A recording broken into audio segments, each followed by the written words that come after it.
के छिलकों का प्रसाद लगाया।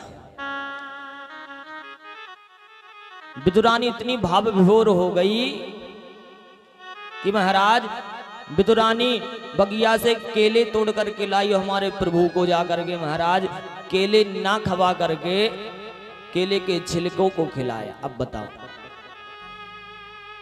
सज्जनों, यदि खाने वाला केले का स्वाद नहीं जानता केला कैसा होता है, कैसे खाना चाहिए, तो खिलाने वाले को तो पता होना चाहिए कि केला खिलाना चाहिए कि छिलका खिलाना चाहिए। पर यहां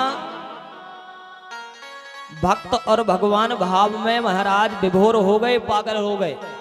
न विदुरानी को पता चल रहा है कि हम केले खिला रहे हैं कि केले का छिलका खिला रहे हैं, न द्वारिका नाथ को पता चल रहा है कि हम केला खा रहे हैं केले का छिलका खा रहे हैं। उनको छिलका ही मीठा लग रहा है। क्यों? क्योंकि भगवान पत्रम पुष्पम फलम तोयम, हमारे प्रभु तो भक्त के हाथों से पत्र और पुष्प और फल भी महाराज स्वीकार कर लेते हैं। पत्र पुष्प फल तो स्वीकार कर लेते हैं हमारे गोविंद। सज्जनों, भगवान को पता है क्या चढ़ाया करो।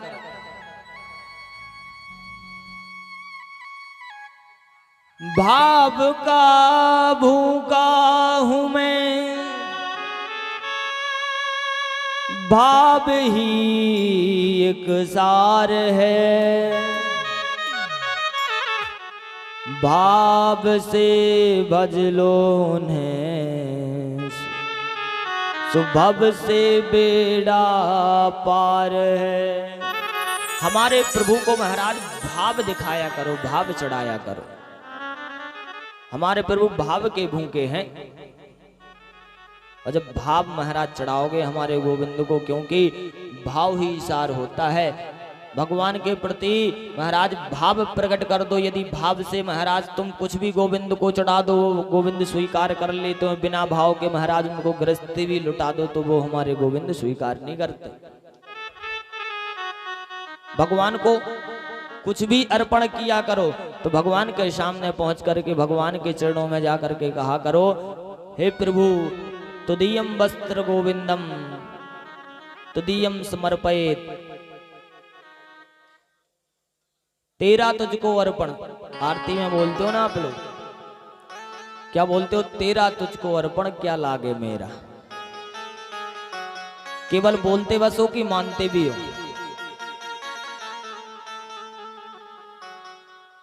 कई जनन के मोदरवा होन चाउत, सवेरे होन चाउत कई जनन के बारे गांव चौड़ा परवा।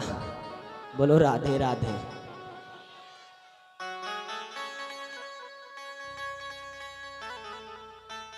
बहुत नींद आओ घरे ना, ऐसी नींद आती है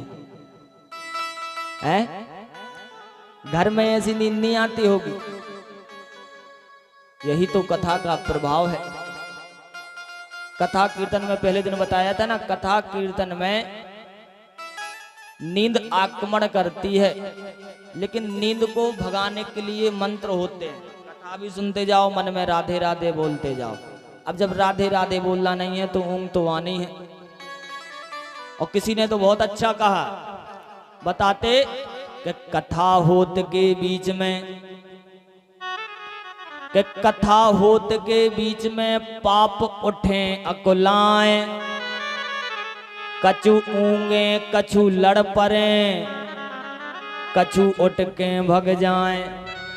कथा होने के बीच बीच में महाराज यदि नींद आने लगे और महाराज यदि किसी से लड़ाई हो जाए, बातें करने लगो कथा में, तो समझ लेना कि हमारे पाप इकट्ठे हो रहे हैं, पाप ज्यादा हैं, इसलिए ना हमें वो कथा सुनने दे रहे हैं, इसलिए नींद आ रही है, इसलिए हम बात कर रहे हैं। पापी व्यक्ति के पास ये सब होता है, नींद उसी को आती है, वही बातें करता है कथा में, और वही महाराज उठ के भागता है, भागने को मन करता है, उसको घर दिखता है। समझ लेना, इन तीनों में से कुछ भी नहीं होना चाहिए। ना नींद आना चाहिए। कछु जने तो सोच रहे कि महाराज तुम बकते ही रहो, तुम्हें जो बकने हमें तुम्हारी बातन से मतलब ही नहीं है, हम सो भी ही आए थे। अबे तक नहीं कई जनन की नींद खुली। आओ दिखा रहा है मैं दो चार जने, कई जने अबे भी ऊँग रहे। सज्जनों, सुखदेव जी महाराज कहते हैं कथा प्रसंग में आगे चल के सृष्टि वर्णन हुआ। सृष्टि वर्णन कैसे हुआ? पहले संसार में महाराज